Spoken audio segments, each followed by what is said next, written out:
Oh, we're getting close to the end. I only have 2 more to go. I haven't watched those 2 yet, but here we go. We're coming around the corner here. So this one has Eddie Izzard and Ciarán Hinds, which great little lineup here, and I love the back and forth. This interrogation and the way they're bouncing off of each other, and one's flipping it on one and the other one's flipping it on the other. There's some real strong conveniences at the end here that I'm just kind of rolling my eyes at, like really. But overall, I really enjoyed, and I give this 100% of the credit to Eddie Izzard and Ciarán Hinds for this performance from both of them, just kind of bouncing off of each other. I thought that they worked so well together, and I really liked their dialogue. I thought the way that what they were saying to each other and all how that played out, I thought was really well done.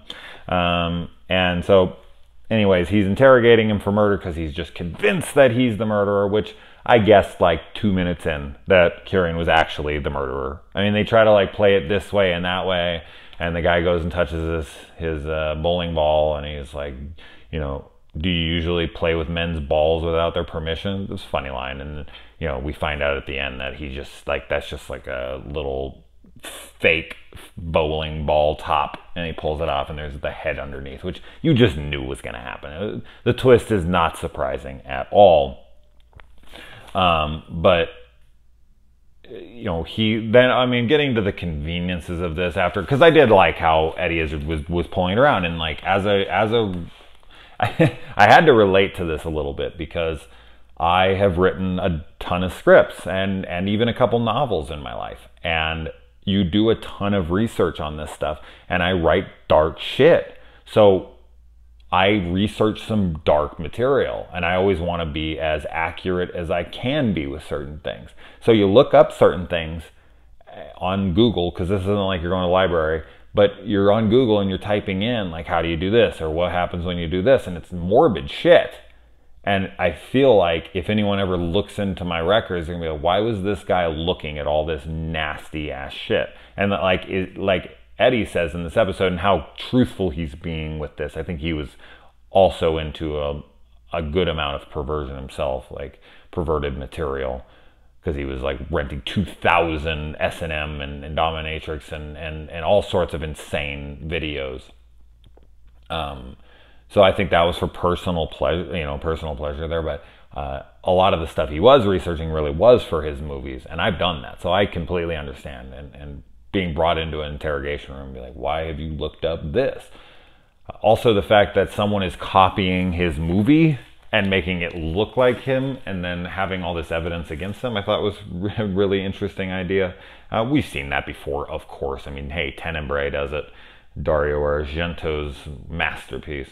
So it's not something I haven't seen before, but still.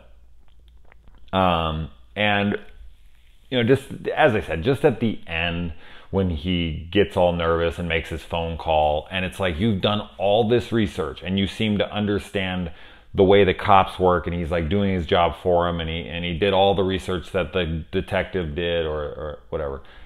And then at the end, like towards the end, he's shocked when they're bugging his phone call. Really? Like that they're listening in? Huh? Really? You didn't think of that? But I mean, he had to make the call because he knew, and this is just it, like they make you then believe he is the killer because they go into his house and they look in this bag, which he didn't want them to see, and there's a head in it, and he tells them that he bought it from like a circus or something, a sideshow freak collection, whatever, and he's like, and it kind of reminded me of the head that she finds in the storage locker in Silence of the Lambs. But yeah, he just claims that that's how that happened. And that might be true, but what's stupid about that is like, that's not proof of anything. If that's not any of the heads, yes, they could try to convict him of that murder.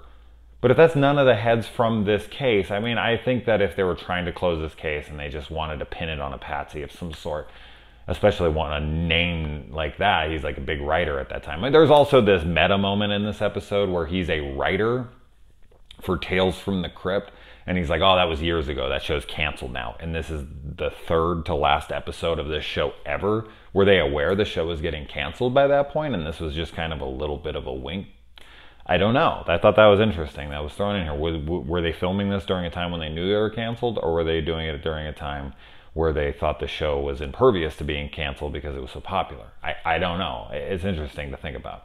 But the fact that he just so happened to have a head, which would be like the stamp, like he's going down for this, in his garage that is his. It's not like it was planted on him. It's not like that cop went over and planted it on him.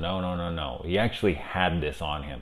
And for him to have all that research material and for him to know it so well and intimately, as I said, it's a lot of extreme conveniences for the plot. But overall, because of the performances, the back and forth between these two fantastic actors, I definitely enjoyed the shit out of the episode. You just kind of have to go, okay, sure, that would happen at the end.